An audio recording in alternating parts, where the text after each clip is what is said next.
Stay with me. I went to a club a couple of months ago and I was really impressed by the opening act, a songwriter named Griffin House. And the time it goes by like trees on the riverbanks. When he finished, I bought his CD. It's called Lost and Found. And this never happens. I took it home and I must have played it 20 times that first weekend. I was really knocked out. If you hold on to your love, it might not be coming back. He's a young man with a young man's influences. I hear echoes of Wilco, U2, and Ryan Adams. Those are all terrific artists, and Griffin House has the potential to join their company. Their company. Their company. Their company.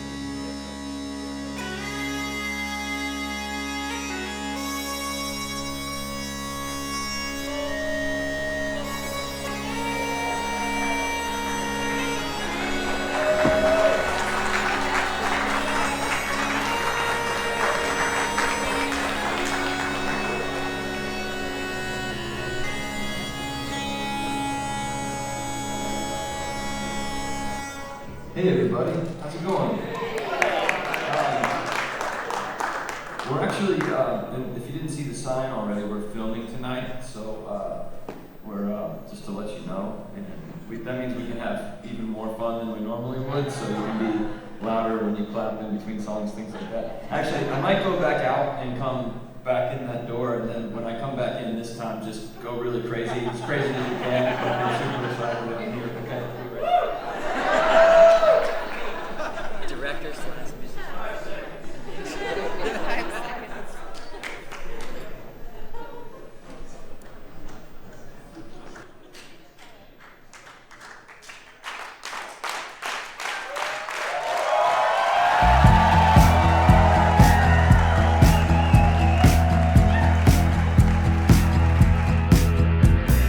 Joe at the corner store found the winning ticket in a can of Skol. He was a millionaire for a couple of days, and all his friends came around. They all want a piece of him now. He was famous and making minimum wage. That's the price that you pay for 15 minutes of fame. Watch it all go by in the blink of an eye. Watch it all go by in the blink of an eye.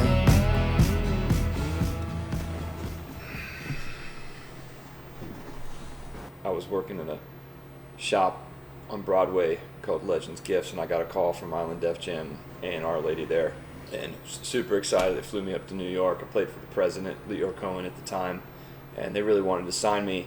They wanted to sign me to Lost Highway, which is the label that Ryan Adams was on, and it was a label that had a lot of buzz that was underneath Island Def Jam. My music attorney kind of tried to start what happened a lot in those days, which is a little bit of a bidding war, so he flew me out to Los Angeles to meet with DreamWorks. They agreed to do an album with me.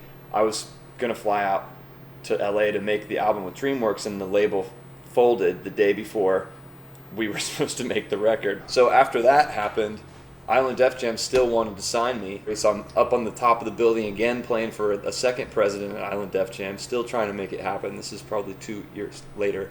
And he had an assistant with him. She said, "Look at me and play the song for me," and like basically seduce me with the song. And I was like, that's just not really what I do. Like, these songs are from the heart, they mean something. It's not about really seducing somebody. And I just didn't do it. I didn't play the game. He came back in and I played my songs, and I never got signed to Island Def Jam. A couple of us went on the road together with a band called Over the Rhine. That tour also got canceled. It was a nationwide tour, the first tour that I was ever going to be on for like 6 weeks all around America. It got canceled. The guys all came back to Nashville, and we made Lost and Found on our own. We went up to Vancouver and signed the deal with Network, and then they agreed to license Lost and Found and put it out. And I think from day one, I just always tried to be me, and that didn't always work for the major labels, you know. And I have no idea what would have happened if I would have got signed to Island Def Jam, but yeah. It's weird. The green room's not in the same place it was last time. Unless this is the green room.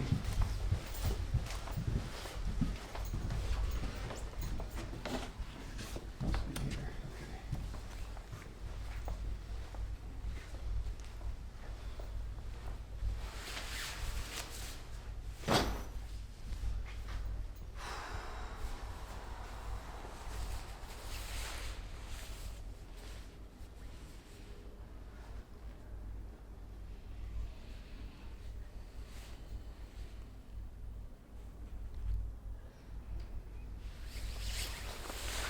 This is one of those moments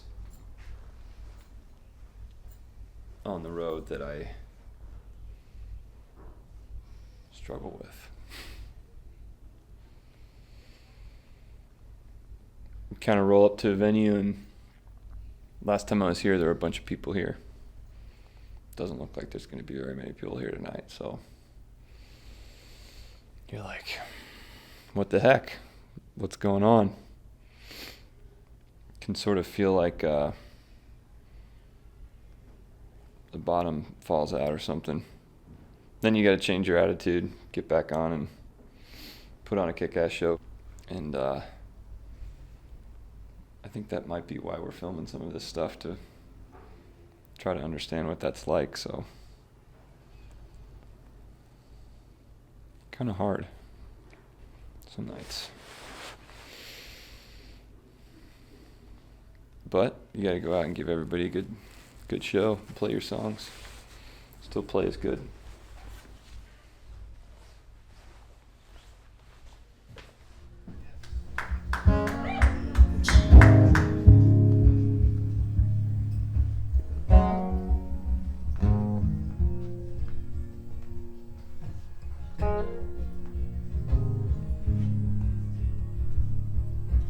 Honey, when you doubt my love for you,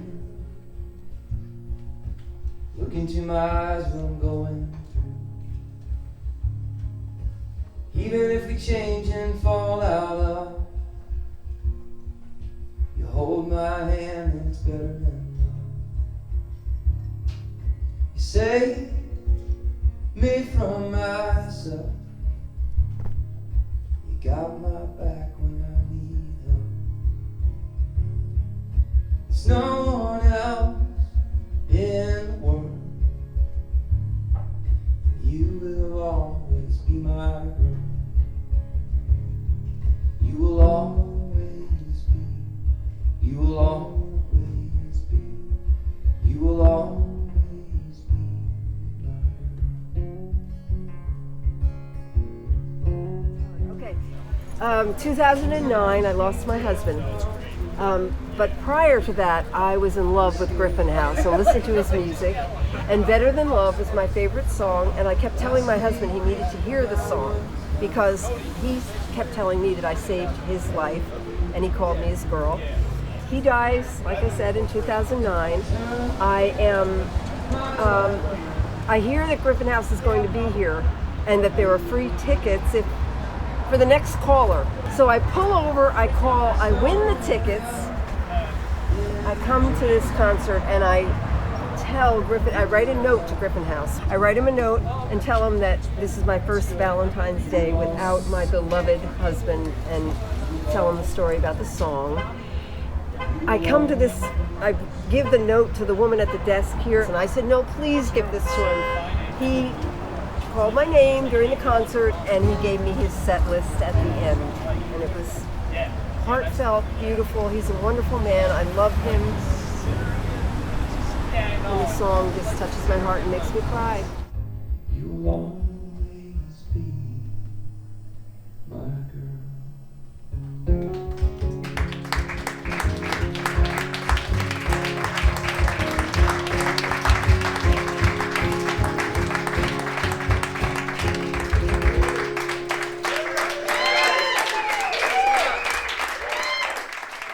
This is my 18th Griffin House show. First saw him in Pittsburgh, I want to say in 2005. He was touring with Glenn Phillips, who I'd come to see, and I like Glenn, but I kind of felt Griffin stole the show that night, and so I've been following him ever since. I just think he's a great. He's like a throwback, you know. He's not the kind of musician you hear a lot of in the 21st century. It's almost like he should have been touring in the 1970s. You know, singer-songwriter. You know, he feels like he should be with like Cat Stevens and Paul Simon when he went solo, and you know, sort of that breed. You know, he cites Tom Petty as an influence, and you know, Johnny Cash. He fits into that mold. And it's just a simple but honest. Absolutely. But I keep thinking I'm never gonna change. It's a mile and a half from the heart to the brain. If I lost my head, I can't explain. Not a pretty pair of eyes to see the world through.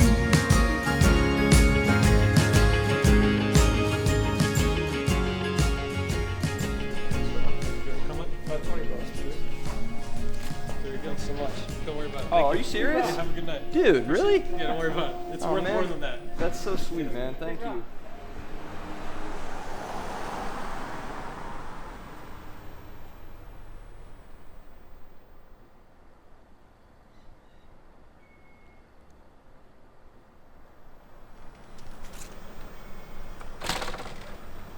The rock and roll life.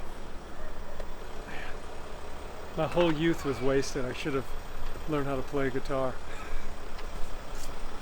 118, baby.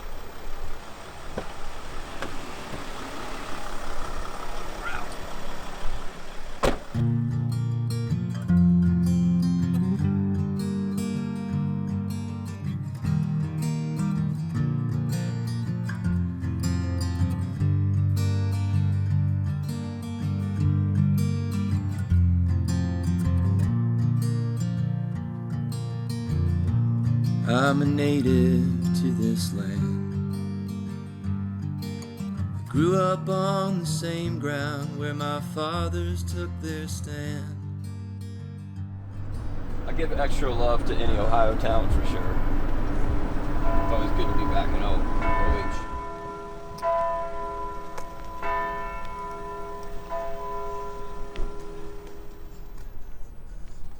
So I was playing this place in Jacksonville, Florida, I think last year. I think it was called the Mudville Music Room. And the promoter walked in with his son. I guess his little boy had Down syndrome, and I think his name was Graham, I believe. And we kind of looked at each other and smiled and kind of sized each other up. And he had this red bandana on and a jean jacket, and he looked really cool. And I walked up to him and was like, "Man, you got some serious style. I need some help from you to style me up." And we started talking, and he was eating a big basket of French fries. And just a couple minutes later, he took his bandana off, took it off his neck, tied it around my neck, and left it there. And I was like, "You're gonna give me your bandana?" He's like, "Yeah," and he just gave me a hug. And then he ate a couple more French fries, and he took his jean jacket off and put his jean jacket on me. And then I looked like this, and I had his jean jacket on. And he was like, "You can't give me your jean jacket." So this is Graham's jean jacket and his bandana that I've been wearing for quite a while now. And I gave him a Griffin House sweatshirt. So he's wearing my sweatshirt, and I'm wearing Graham's bandana and his jean jacket. So it is a little small, but I kind of prefer it a little small. Something tells me he's wearing your sweatshirt just as much. He probably is wearing my sweatshirt.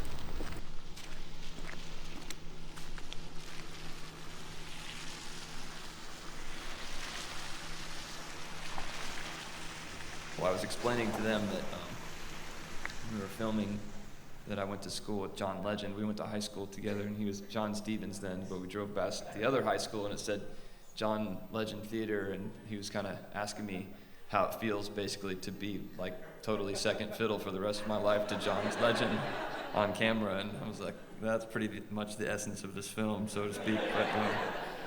But so I didn't know really how to answer that other than I'm just actually super grateful that I get to come to places like the Ballroom at 31 West, and all you guys are right there.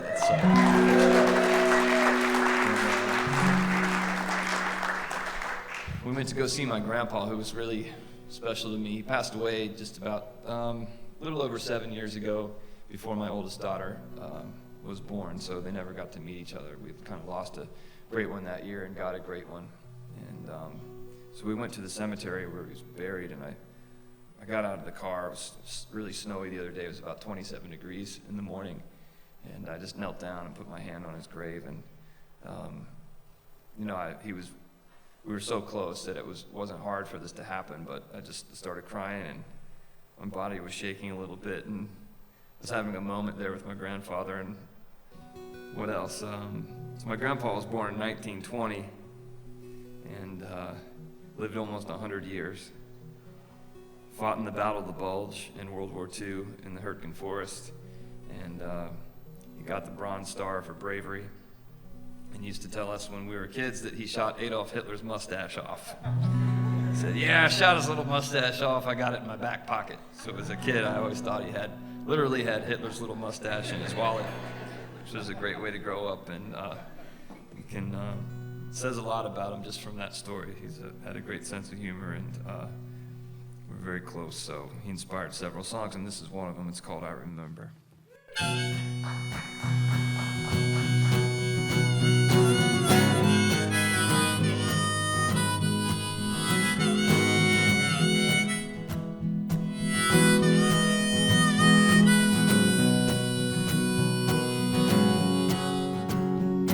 My grandpa fought in World War II, my uncle fought in Nam. My father was too young, he went to school and met my mom. And her dad always told us stories around dinner time. And there's one he told when I was young that sticks out in my mind. He said 10 years after Daddy taught me about the birds and bees, I was stranded in Pearl Harbor fighting off the Japanese. When the kamikaze pilots came and dove in without warning, I was on the Arizona on a warm December morning. I remember when I was a younger man, we were soldiers fighting in a foreign land. Now I'm older, and it's happening again. But it was hard to have forgiveness for the things they did that day. And our president decided we should make their people pay. So we dropped on Nagasaki and we cut them down to size. And the one we dropped on Hiroshima left them vaporized. And I heard some Christians saying, what would Jesus do? What if you were on the wrong side? Would he point the gun at you? And they read through every word of Matthew, Mark, and Luke, and John, so they could see if killing was the side that Christ was on. I remember when I was a younger man, we were soldiers fighting in a foreign land. Now I'm older, and it's happening again. And they separate the church and state and keep God out of schools, so our governments can educate based upon their rules. But people start to wonder if our politics make sense when religion is our best excuse for national defense, and when our citizens start saying that our wars are not okay. And Washington keeps telling them God loves the USA, and they teach us history so we can learn from our mistakes. And this generation wants to know how many years it takes to change the way we treat our neighbors all across the land. 'Cause if we don't change our hearts, we repeat the past again. I remember when I was a younger man, we were soldiers fighting in a foreign land. Now I'm older, and it's happening again.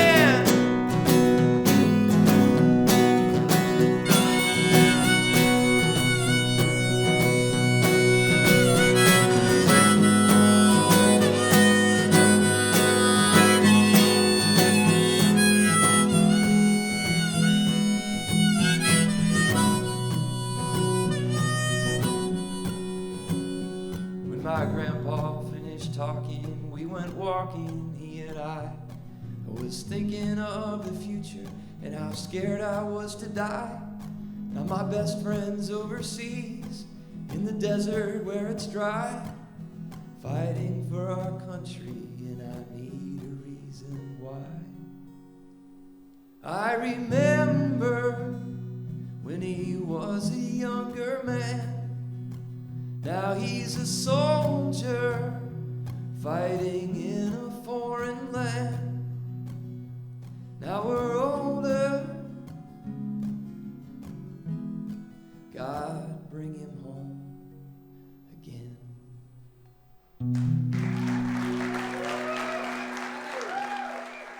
I'm at a point where I actually do believe that now. I'm just kind of like,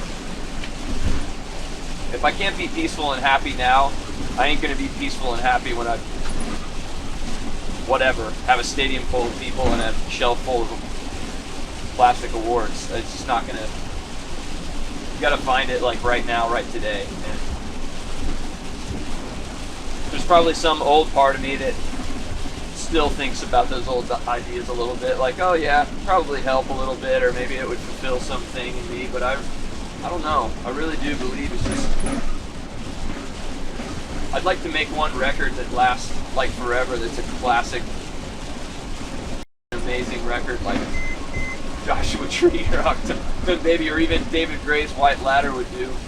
Something just, I don't know. And then I look back on like the last 12 records that I've made, I'm like, some of those songs I feel like I freaking nailed it, and they're not like world famous songs, but I really love them. And I don't know.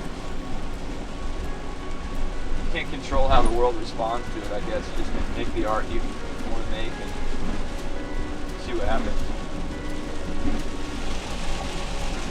Been a rising star for the last 15 and a half years.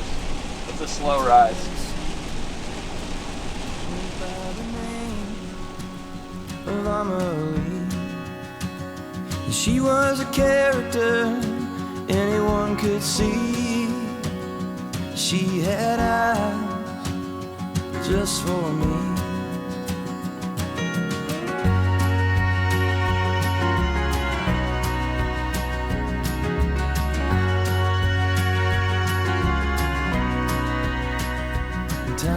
Hey, look at that. Would you look at that? I know that guy. Looks a lot like me, doesn't it? See you again. And I hear thunder in my head when I wonder where she is. And the river runs through her town, and all of the stars they're out tonight. She's up on the rooftop. Perspective, I suppose. Like, I have people come up to me at a sold-out show in New York City, City Winery. This has happened to me before. They're coming up to the merch table, buying merch. They've just bought a ticket to a sold-out show in Manhattan, and they say, "Oh, we really loved the show tonight. Your music's really great. One of these days, you're just gonna really make it." I'm like, you just bought a ticket to a sold-out show in Manhattan. Like, this is it. You're at a sold-out concert. What do you want of me? It's kind of frustrating on some levels. You're gonna make it someday. Just hang in there. One of these days, you're gonna headline a stadium. And if you don't, you're gonna die a failure.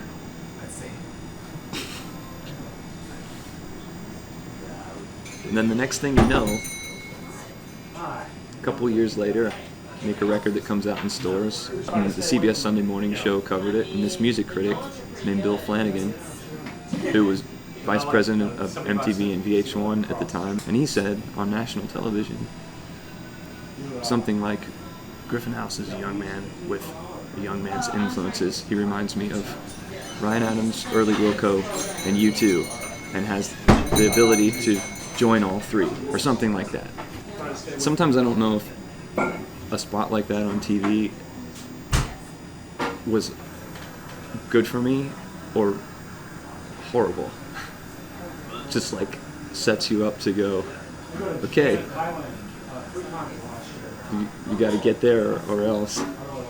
Or it just gives you this idea of like, you're so incredibly special that you're going to get here no matter what, because this is just how destiny's laid out for you, and sort of takes away this idea that you actually have to really work for things, and that people that really like put in the work have a lot better chance. But if you just walk around thinking, oh, I'm so special, I'm just going to get here because this is who I am and I deserve this.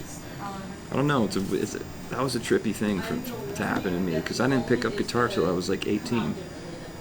And I just had this little pipe dream, and I make a record, and all of a sudden, there I am.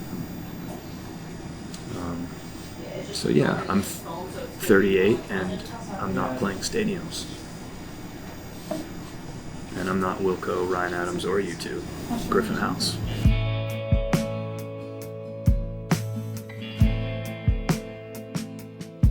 I wanna smash my guitar. I wanna trash my hotel room. I wanna start a heavy metal band. If the end is coming soon. Sex, drugs, and rock and roll, I'd gladly give my soul to be so free.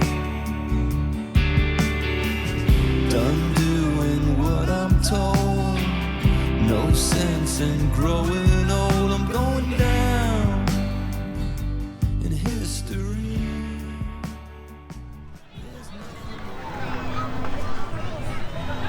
Whenever I come into town here to play in Springfield, the band usually stays there at the Courtyard Marriott. I know used to be a bartender down there named Mickey that was friends with my Aunt Lisa. Lisa died a couple of years ago of a drug overdose. She was a nurse in a hospital and had a problem with injecting drugs, and she OD'd. She was my dad's youngest sister, and it was really sad. I thought about her immediately when I saw that, because I thought about Mickey, who bartends there. And Lisa introduced me to a lot of music and bought me my first beers here in Springfield, and took me down here to the ringside to watch music when I was 17, and bought me drinks. And I'd go to school probably when I shouldn't have been, after being out too late the night before. But I got into music and drinking that way, probably a lot through her. And there are some good things and some bad things about that relationship. But there's a hole in my soul, sex, drugs, and rock and roll can fill, until there's nothing to learn.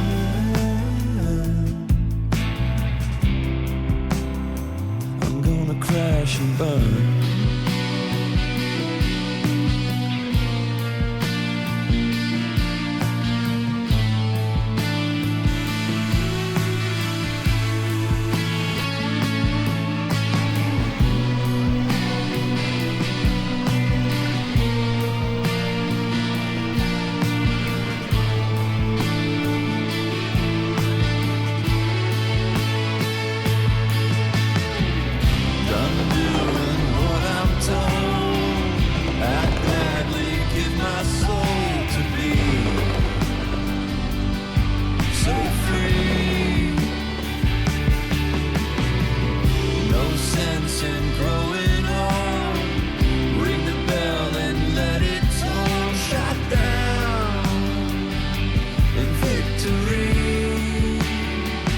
There's nothing to learn.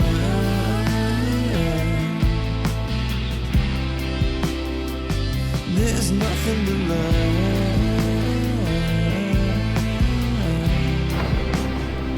I wanna crash and burn.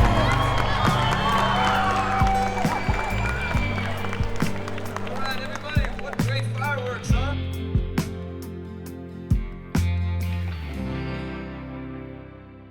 Network was a management company, and then they had a label, like a boutique label side, so they kind of did both, which is kind of strange, like a little. It's you don't necessarily want your label and your management team to be the same, but at the time it seemed to make sense. So I thought that once I got signed, something big was going to happen, like within a year or two. That's the way that what I hoped for and what I imagined in my wildest dreams, I guess. And the network deal ended. I think I worked with them for about 7 years, made several albums during that time. I was always just frustrated. I felt like I was watching all these other people kind of make it big, and I felt like, hey, I signed this deal, I signed with these big companies, and I just felt like I was out on the road, like spinning my wheels, doing the same thing and not climbing high enough, fast enough, and I was frustrated all the time, and it felt like I started to worry if I was being ignored or people had bigger fish to fry and that I was just getting lost in the shuffle. Yeah, it's a tough feeling. It's tough to talk about. I wish I could have been more mature or secure to just go, you're fine, man. Like, you're fine how you are and who you are, and you're great, like, no matter what happens. But yeah, it was scary at times to watch other people seemingly have like big success out of nowhere and then feel like, where's mine? When's my time coming? I want it to be here now. Is it gonna ever come, or is this it? Was that it? I don't know. And that was also right around the time when Sobriety was happening and all the other stuff, and so it was, a bunch of stuff happening.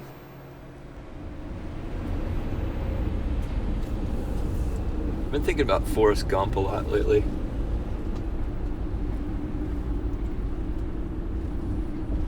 Noticing some like similarities, finding myself in these crazy moments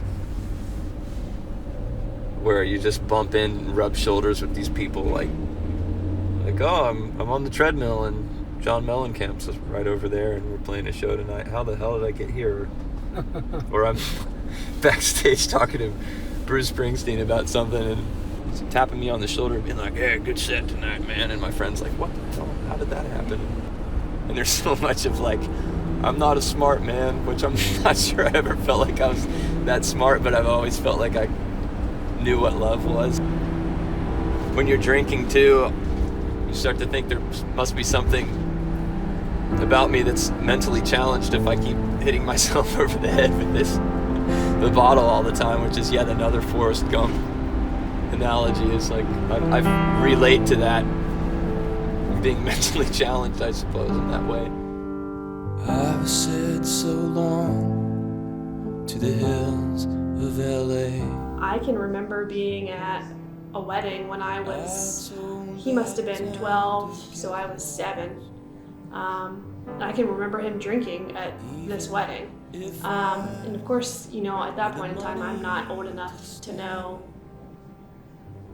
that that's even abnormal. Griffin's sobriety, I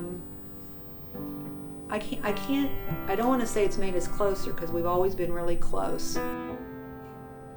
It's made me appreciate how hard that is for people, especially in the business that he's in.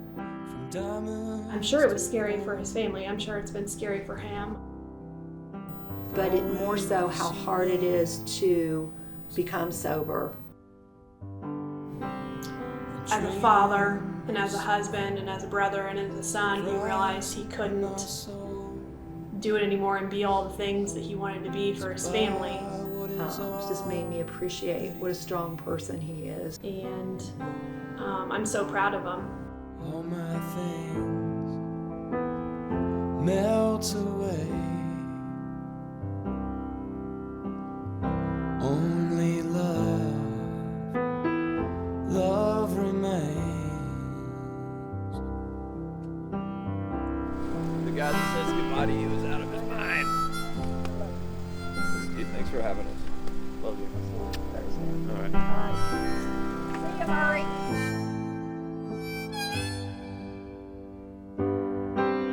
My brother is a prince. My father is a king. I was given. I always feel so relaxed here, man. I always hate leaving. Even though it's not the house you grew up in. Even though it's not, it's just something about being in So Springfield. It's your mom. In Springfield. Yeah, I think it's my mom in Springfield. And Who's it? Is it the elephants that, when they're ready to die, they go back to the place they were born? that's so crazy. You know, Maybe I'm really an elephant. All my things melt away. Only love remains.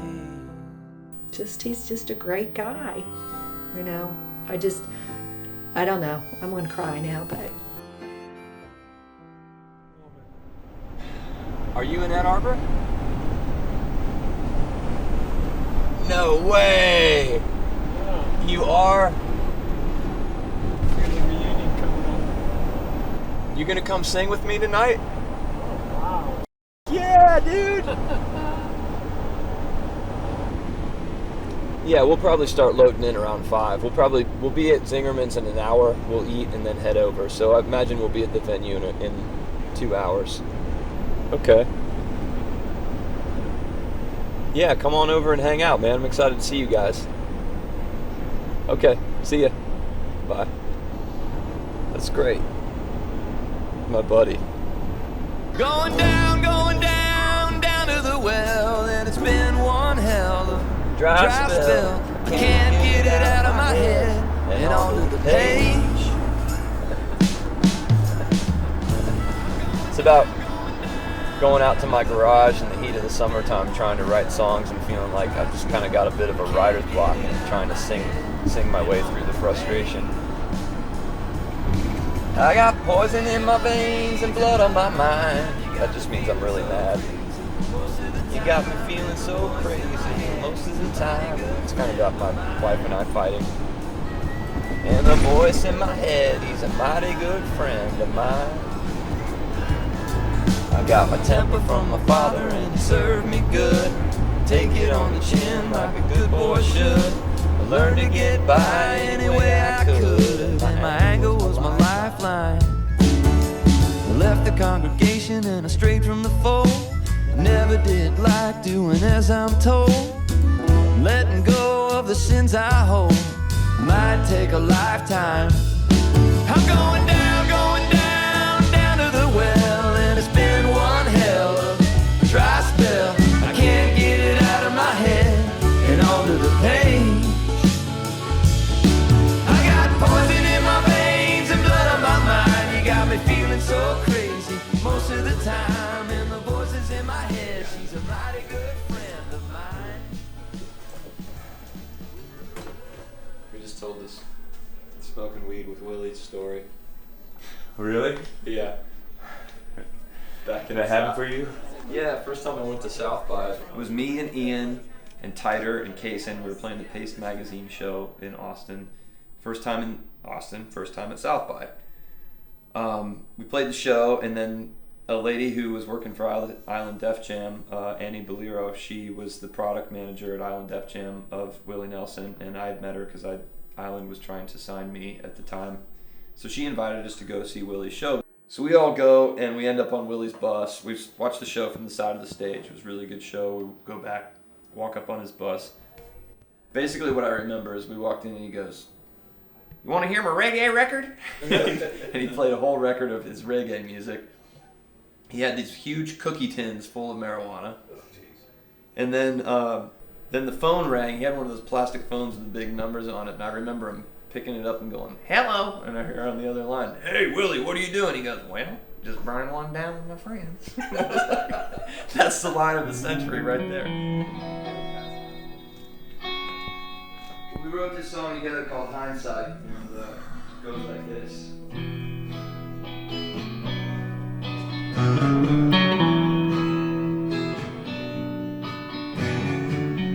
Rainy days I can't relax. Morning comes and pull the shadows back. Count up everything you lack.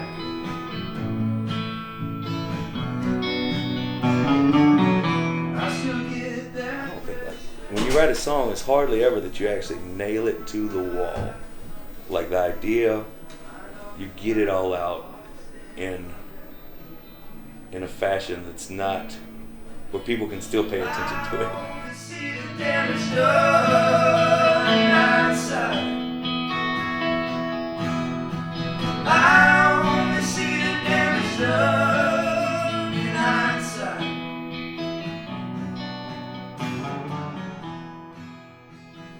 Everybody says hindsight's 20/20, but I like the way it kind of like looks at that a different way, a different lens, different perspective.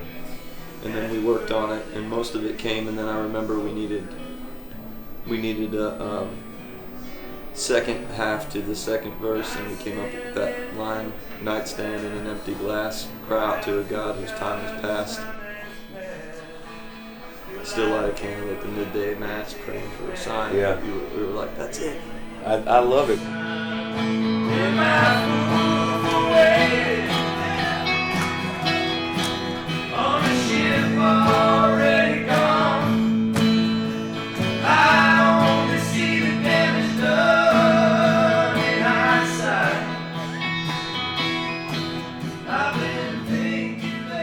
Seldom you can get a whole idea down and like boil it down and make something real special. And also, I mean, my favorite thing is creating with my friends. So, yeah, man. I only see the damage done in hindsight.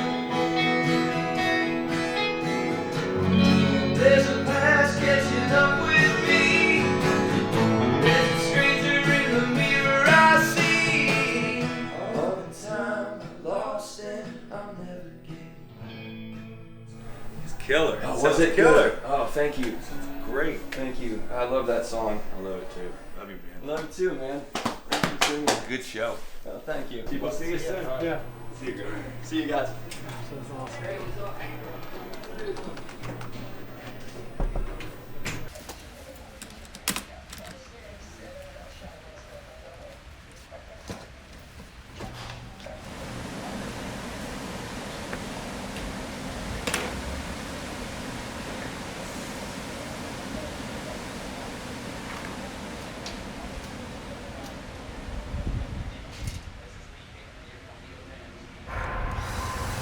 Not driving because I didn't have a car, because Murray drove us all around, so I don't have my van. Catching a really, really early flight back to Nashville. Then we drive 10 hours from Nashville to Harrisburg, stay at some Airbnb, and then drive into New York City to start the last little leg of the tour. Still have 9 shows left.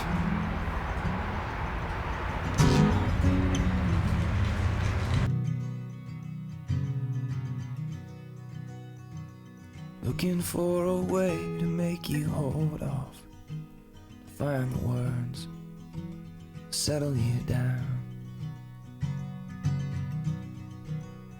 You keep saying I got it all, but I give it all back. If I could take your mind and turn it around. I don't want anyone to go on living never off the ground. I miss Jane and the girls. So I go out on my own. Yeah, I go out on my own. I am wild and free. I wish there was a way to have the window seat and the aisle seat at the same time. It'd be nice. That's some kind of metaphor for life. Hit me in the heart if you still know how. You lost your touch while I was gone. I still feel something. Now's your chance to prove me wrong. I think I always knew from the second I met Griffin that he was going to be an incredible dad. He's silly and he's strong and he loves us so much. Our kids pick up a lot from him. They have a sense of humor that is like a direct download from Griffin. They go into characters that he does.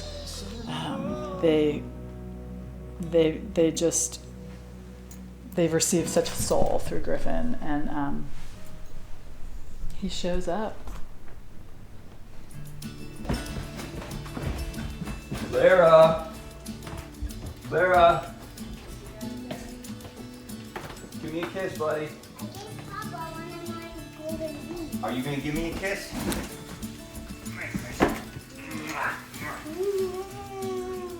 Just in a little bit, okay? When the kids are gone and you and I are all alone in this house. Be back in 10 days. That's too long ago.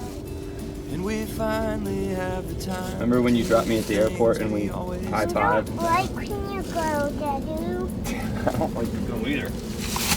Well, then why do you go? Because it's my job. It's my jobby job. After all these years. People ask me all the time, what's it like being married to a musician? That must be so hard. He's gone a lot. And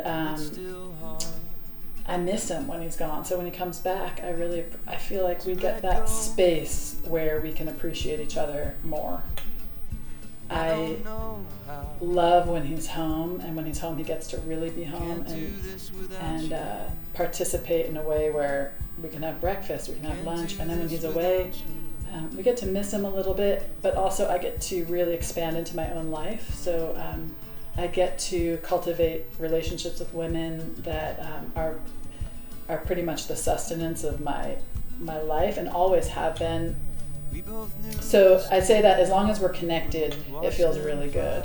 In the beginning of our marriage, it was a lot more difficult. The transition into this kind of lifestyle was a lot more difficult, a lot more insecurity, a lot more trying it on, trying to understand what our boundaries were, what we felt comfortable with in terms of how much he was gone and how much we communicated when he was on the road, and just the attachment stuff that comes up in a relationship, the abandonment stuff that can come up in a relationship, and at this point we've pretty much got it down. And so for me it works. I don't know how. Can't do this without you. Can't do this without you.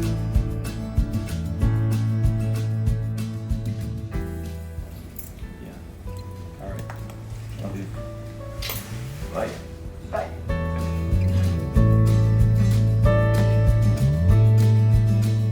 It all goes by so fast, and I just wanna hold on for a while. There's no such thing as forever, so let's just be together. Why didn't you look for another label?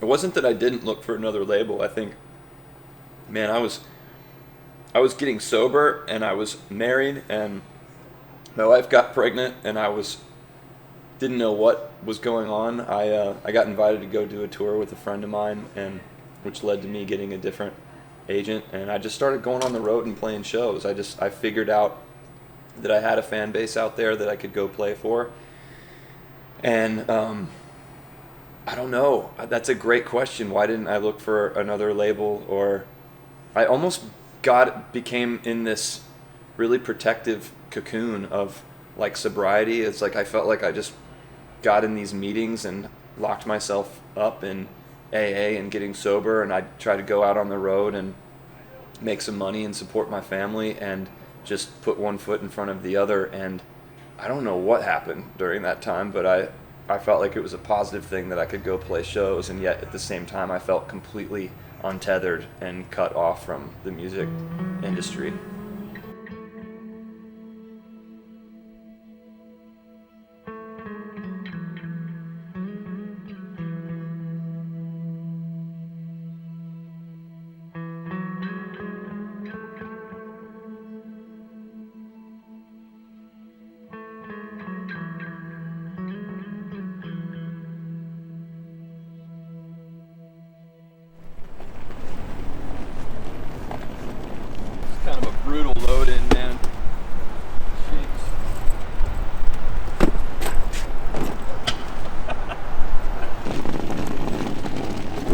love New York. The parking and the load-ins are hard, but I love New York. I'll feel better after I play. I always do. Always feel better. I never want to play, man. I'm always so nervous before I go on stage. I'm like, I don't want to do this. I don't want to do this. Feel like cold back here. I'm like, it's cold. I don't want to go. And then as soon as I start, I'm like, I'm in my element, man. I love it out here. It's such a weird thing. Seems like we have this resistance towards the things that we're really meant to do, you know. There's like this powerful force of resistance that wants to like trip us up, and we just have to push through it and stay positive and don't give up, say yes to it all, and don't doubt that we're all here to do something meaningful, and we all have something special to give. So I'm just another one of the 7 billion people on this planet with something, trying to give something authentic. We all have something authentic to give. Every single one of us. This just happens to be what I do.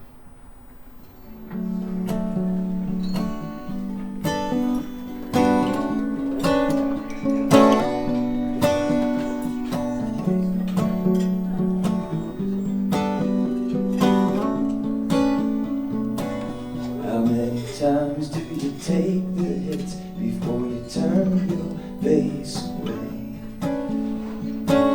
I think it's time for me to draw the line, and you can stay there on your side. Got a lot of pain hidden away, got a lot of shame underneath. Got a hurricane in my brain, raging inside me. Tell me what you're made of, what you're so afraid of. Is it my head or in my heart? What you're so afraid of, maybe it's all made up. We should have known right from the start. Tell me what you're made of.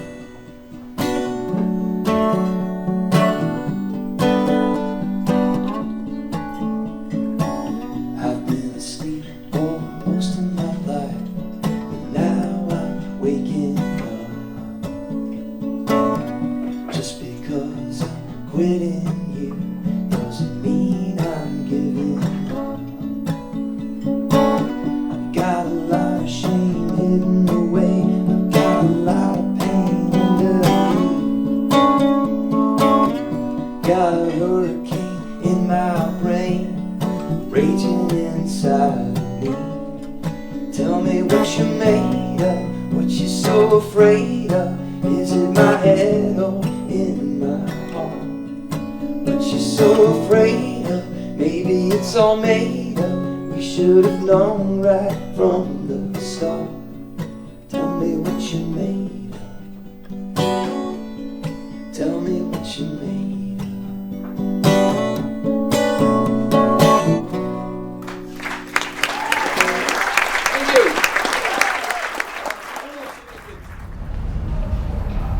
Do I want to be a big star? I don't think so. I don't really know what that means anymore. I don't even know if there's any such thing. Would I like to be on, play to 100,000 people at Ohio State Horseshoe Stadium, all my music? Yeah, that'd be really fun. But I feel like a lot of it's really an illusion. So, do I want to be untouchable? No. I want to be with people.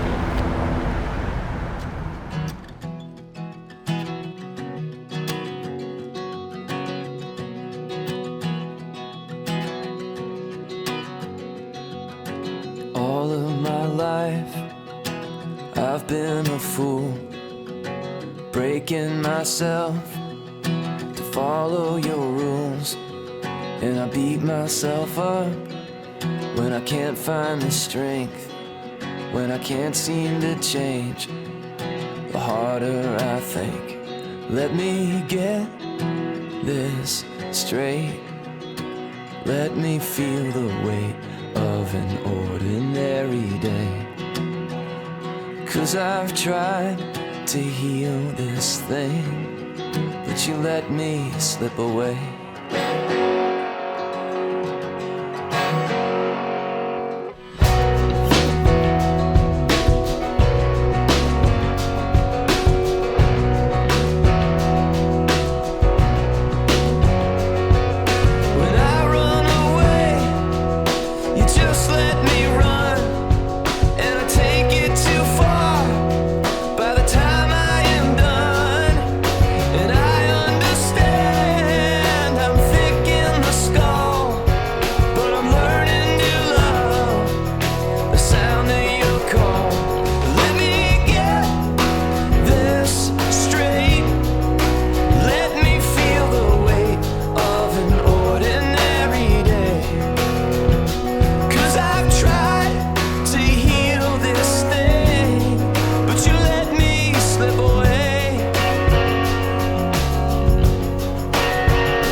Let me get this straight. Let me feel the weight of an ordinary day. 'Cause I've tried to heal this thing, but you let me slip away. Let me slip away.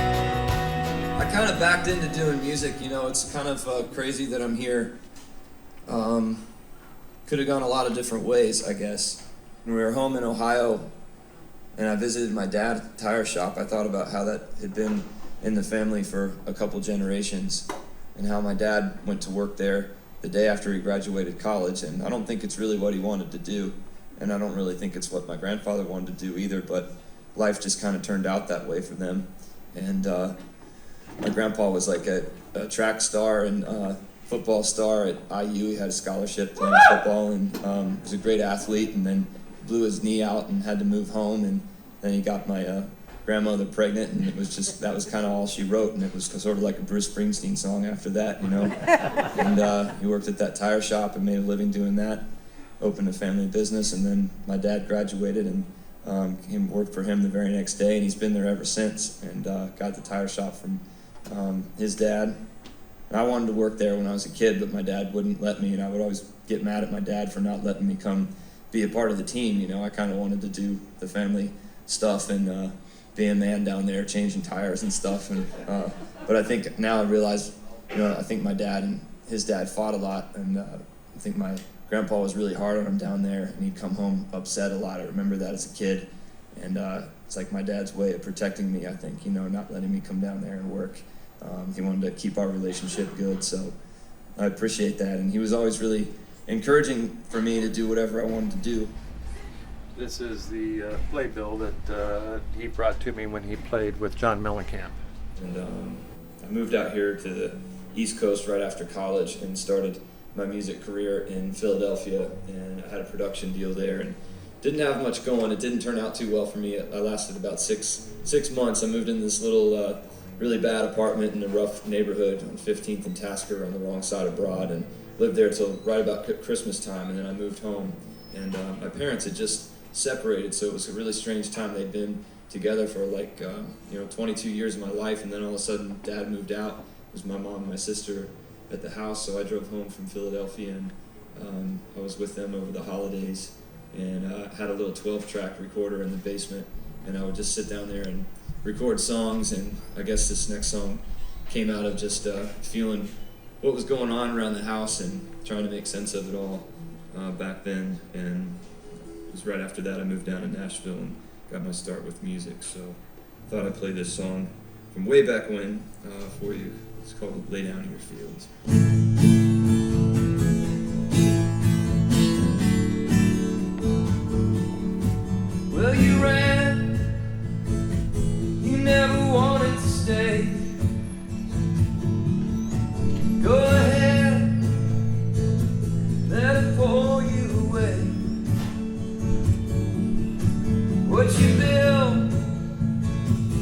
should never tear down. Don't give up when they need you around. Lay down in your fields. Time knows what it steals. When you left, you broke all of my dreams. I will return to you, return to me. Don't you forget how it feels to be down. 'Cause when you fall, you're gonna need us around. Lay down in your fields. Time knows what it steals. Wide is the road that leads to a dead-end street. I pray your heart carries your feet back to the path. Need you to lay down in your fields. Time knows what it steals. Can you hear your daughter crying your name all alone when she sleeps? She's been using, abusing, confusing the doubt that she keeps. And now her brother is using the song to go down on his knees. Part of doing this documentary is to open up and share a deep part of myself, but it's tough to know where the freaking line is, you know? There's stuff I don't want to talk about, but I have to kind of be willing to talk about it all and then sort through it afterwards. Lay down in your fields. Time knows what it steals. I will always forgive you no matter what you may do. After all, I'm still me, and you are still you. I don't know what to say, how to feel, what to do.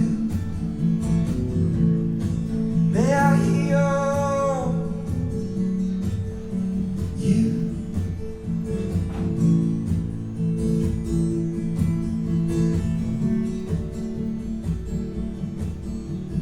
Lay down in your fields. Time knows what it seems. Lay down in your fields. Time knows what it seems.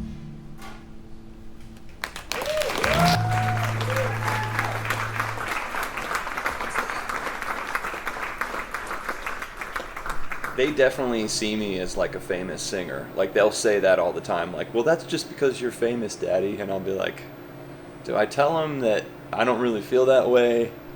I don't know how to answer that. You know, for them, it's kind of like I just kind of let them think whatever they think. But they're with me sometimes in Nashville where people walk up to me and go, hey, I love your music, man. And that maybe that makes them feel like, oh, these people know who my dad is, or they see me on a video or on stage, and that makes them feel that way. And I don't try to explain to them that there's all these different levels, and they're like, well, maybe I'm a little bit famous, but not that. It's like there's no point, you know. I just kind of let them, and maybe they're right, you know. Maybe they're more right than I think.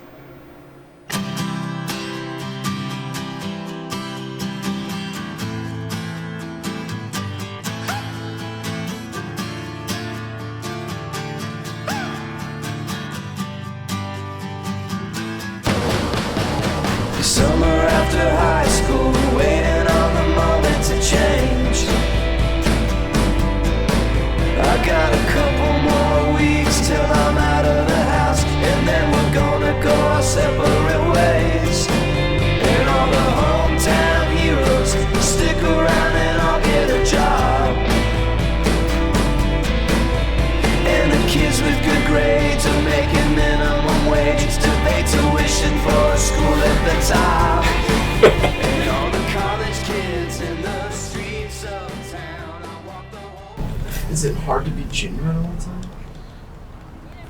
It's easier to be genuine. That's why I don't walk around trying to uphold this illusion all the time, or this magical front. I don't try to present that to people because I don't think that I could pull that off night after night after night, and so the only way that I can do this is to just be myself. And it's the first time I ever played here, and was opening for Patty Scalfa, and met Patty and Bruce that night and the whole crew, and they were so sweet, and it was so fun for my 24-year-old self to make his first record and have it be out like a month, and then the next month later I'm like meeting Bruce Springsteen here in Asbury Park, and I'm like, shit, this music business thing's really easy, you know? You just make a record and meet Bruce Springsteen. Little did I know, but that was a nice way to start. And so I had such fond memories of that time opening there at Paramount Theater and meeting them, that I was here years later, and I always come through and play some songs at the radio station, 98.5 Night, and I know they've been really supportive over the years, so thank you. And so this rock and roll song called Natural Man, I'm thinking it might be good to dress up like a woman for the video, just to kind of be, you know, be ironic.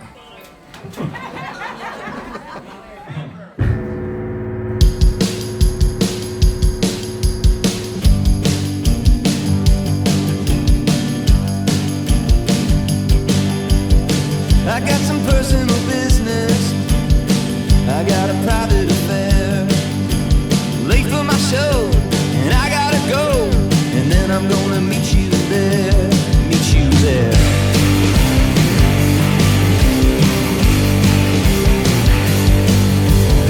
I got a room at the Crosby Hotel, down in Soho Land, mixing business with pleasure, makes me feel like a natural man, natural man.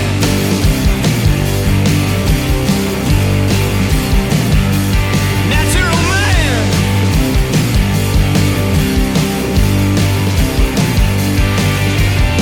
I got a private jet, don't need no three-piece suit. I got $1 billion,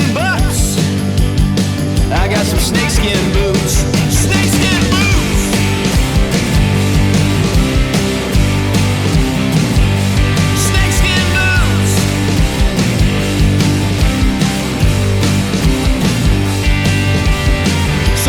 Colorful makeup, painted fingernails, fishnets, high heel shoes, that's the way I like it, you know what to do.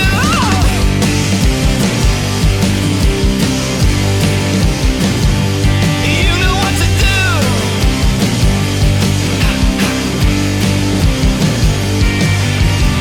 I got some personal business, I got a private affair.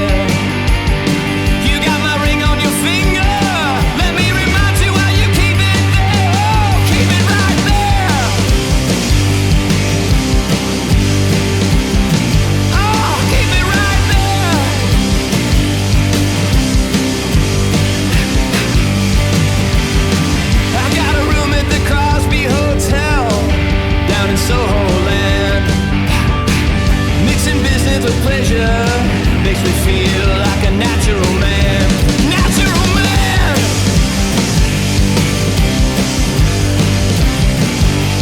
Natural man.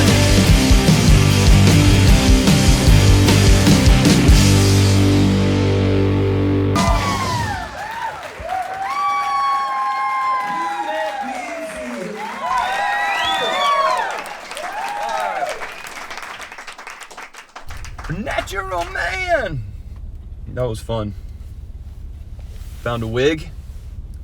Found some shoes at a really cheap thrift porno shop that the shoes broke in one take. Did some makeup in front of the mirror, and I did feel strangely comfortable. It was really liberating dressing up like that. I felt like I could tap into a part of myself that I don't have permission to do when I just look like this dude I look like right now. So it was fun. I enjoyed that.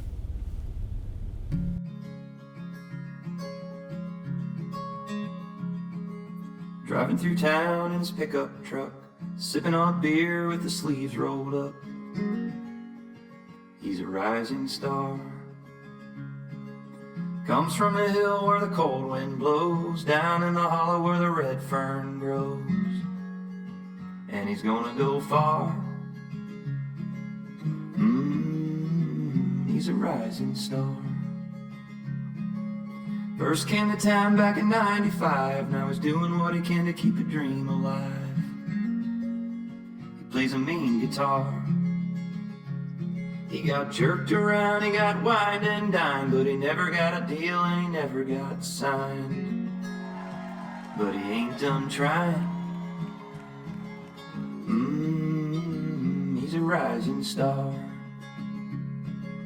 Fishing with a fishing pole, swimming in a swimming hole, shooting up a 12-point, firing up a fat joint, rocking in a rocking chair, dancing at the county fair, beating up a city punk, drinking in a honky-tonk bar. He's a rising star. Saw Keith Urban in a button-up place, tried to talk to him, got punched in the face. He turned the other cheek. He's getting on in years, but it ain't dark yet. He's going as far as he can get, and he's bound to go far. He's a rising star. Hanging out at Blackbird, polishing a chrome turd, looking for a country song, man, it's been so long. Staying on the hip scene, riding in a limousine, eating finger-licking grub down at the country club. Everybody knows who you are. You're a rising star.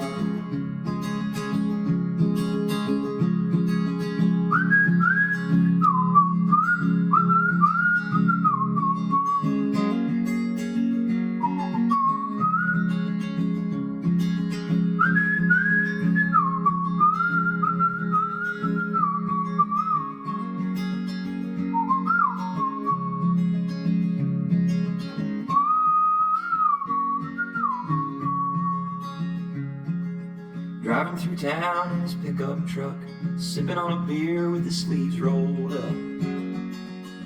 He's a rising star. He's a rising star.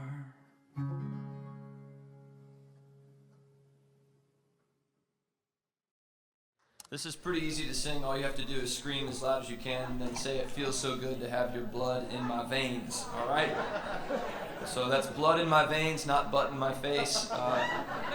Usually I give the audience the option to sing either one they're feeling. Just keep in mind you are on camera tonight. So, my first tour was opening for this band, Cowboy Mouth, and they had this Southern Comfort tour bus, and I had my dad's maroon Chrysler Cirrus that was all beat up that he gave me after college, and I was following that tour bus all over the East Coast. You know, I think about how many of those shows I had to do opening up for people just to get a start and get going, and I think I've made 12 or 13 records since then and probably played a couple thousand shows, and it's taken a lot of work to get you guys right here. So I'm really appreciative of each and every one of you so much, and giving me the opportunity to play my songs for you. And this is one that's been a fun one. It was one of the first ones that I wrote, and I always love singing it with you, so the more the merrier. Just go ahead and lay into it, all right?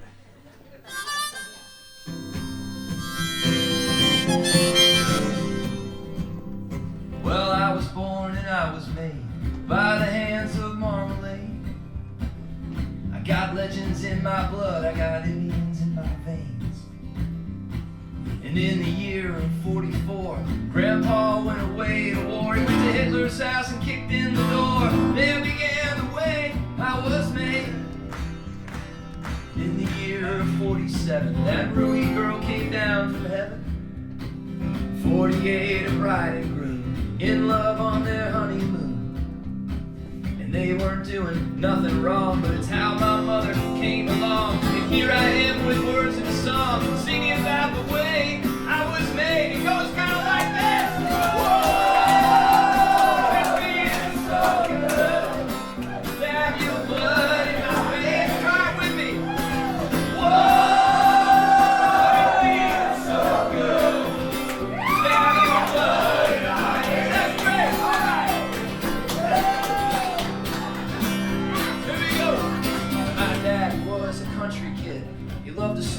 and hunting fish.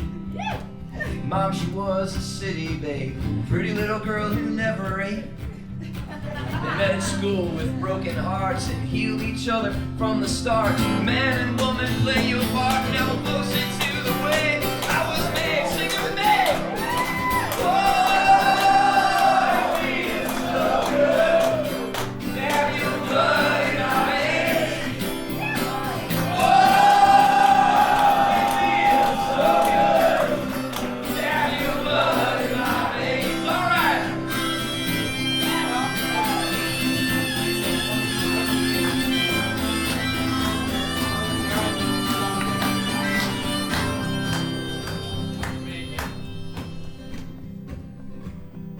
Back in those early days opening up for those bands, I remember standing on stage. No one was paying attention. I was like, I'm this guy out here with an acoustic guitar. They're not here to see me. There's even a band after me. I'm like the first of 3 openers. How am I going to get these people to pay attention? I need gas money to get to the next show. That means I need to sell some CDs. So I played this song. I figured this was an attention getter because I screamed in the middle of it. And I used to go, hey everybody, this song is about my grandparents having sex. And I'd get a couple of, oh, gross, or just laugh. Do anything you can to get people to pay attention, maybe just try to hit them with the song. Now legend says our family tree grows black and white in Indian leaves. And if the history books are right, none of us are really white. In fact, I think that means that everybody's blood is just the same. Sing it with me one more time. Whoa, it feels so good to have your blood in my veins. Everybody, whoa, it feels so good to have your blood in my veins. Yeah.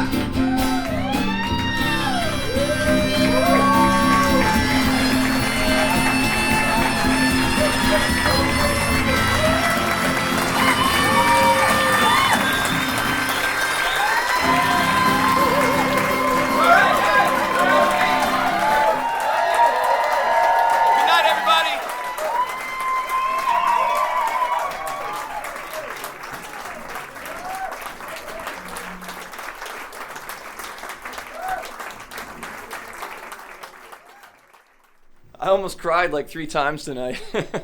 I just felt emotional tonight. So I let it rip a little bit. I felt emotional during When the Kids Are Gone and got into that song, and I felt like I really connected with them with I Remember. I just felt like I paid particular attention to the words in that song and tried to deliver them to them. And what else? I don't know. There were several songs tonight where I just felt like my heart was really present with the crowd, and I telling them about those early years with like Cowboy Mouth, and it's so funny because that band, like, it's just the funniest opening story. It's like I was touring around opening for Cowboy Mouth, but I just like felt so grateful, man, because it's like there's been so many times along the way. Like I think about that kid driving that car 13 hours here.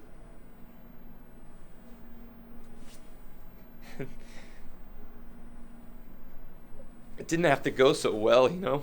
Like, I'd not have to be here playing for all these people. And I just have a lot of gratitude about it, you know?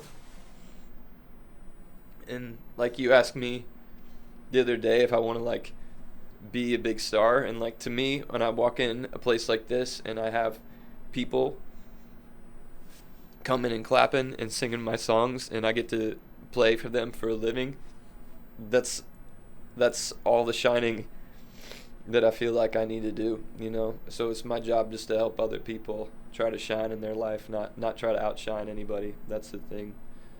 And I don't know. I'm just going to run outside and go talk to some people because I just want to go say hello before they get out of here, and thank them for coming tonight.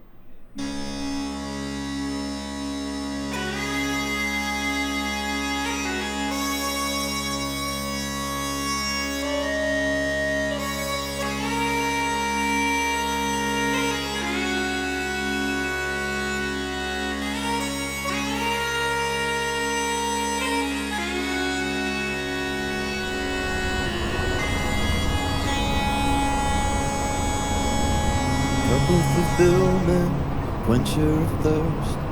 He who be last shall also be first. I'd say my best quality is my heart. I think just the ability to feel things deeply and channel that feeling into things that matter to me. And that's what was so confusing about all this sobriety stuff we talked about, is that when I got sober, I felt like I had to turn my heart off in order to do it, because it was just mixed up in some things that I was doing that weren't good for me. And then there were many years I felt like I was walking around and couldn't feel my heart, and it's like, whoa, what happened? Like, I'm sober, but my best quality is gone. The valve is shut off, and I don't know how to access it. And that was scary. It was like I didn't know how to be. It was my whole essence, everything that I was, everything who I am, my heart felt gone. And I started to feel more connected to that almost immediately when we started to talk about doing this documentary, and I it's almost like I'm back in touch with myself again in that way. I feel like I found my heart again.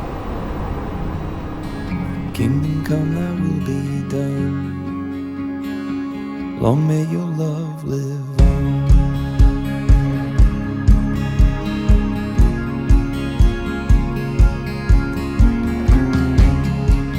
No, Griffin's actually a healer, I think. And I remember when I was first on the road with him, early days, I got pulled aside by one of his fans, one of his beautiful fans. And this guy, he said, "So nice to meet you, Mrs. House. Can I talk to you for a moment?" He kind of pulled me to the side and he looked me right in the eye and he said, "I have a message for you." And I said, "Yeah." And he said, "Please don't let him quit."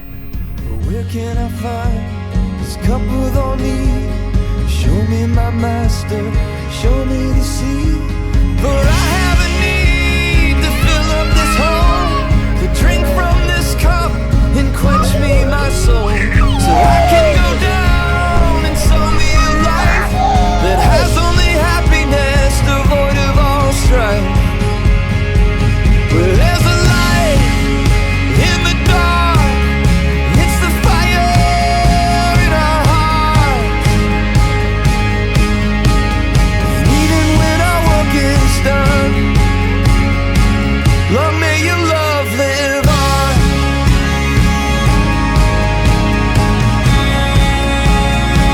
Long may your love live on.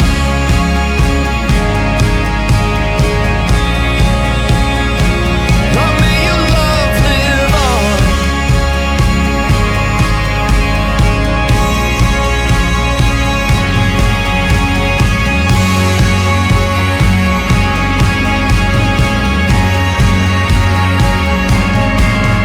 There's a light in the dark, it's the fire in our hearts.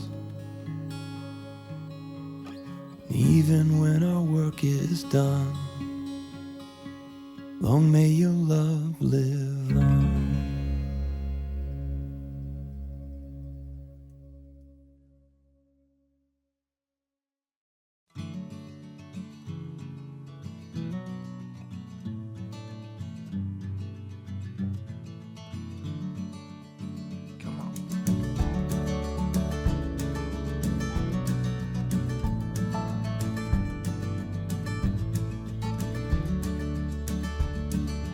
You don't need to change a thing about you, babe. I'm telling you, where I sit, show You just think I'm a weirdo? That's incredible. Relationships, I don't know why they never work out and they make you cry, but the guy that says When Kyle and I first met, he said, "Do you ever have anything in your car playing besides your brother?" Not really.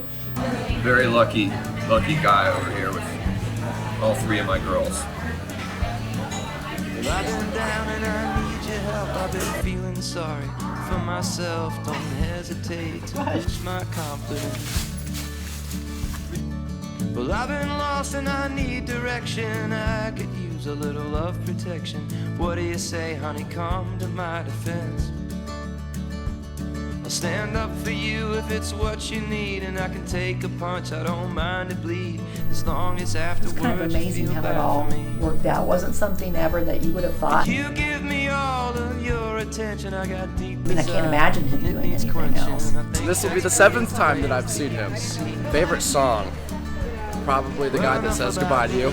It's cool. Like, I love his music. I hope you like your man, sweet and polite. I thought I was done with telling you, but I ain't nearly halfway through. I got a few more things I'd like to say to you tonight. Get ready. You don't need to change a thing about you, babe. I'm telling you, from where I sit, you're one of a kind. Relationships, I don't know why they never work out, and they make you cry, but the guy that says goodbye to you is out of his mind.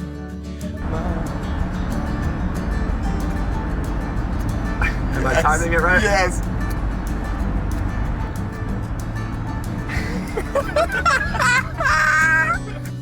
Goes, hey kid, need a partner for the road? That was the day I met my best friend in Harrisburg, Pennsylvania. His name was Gunther Faulkner. But I never wanted my time with you to end.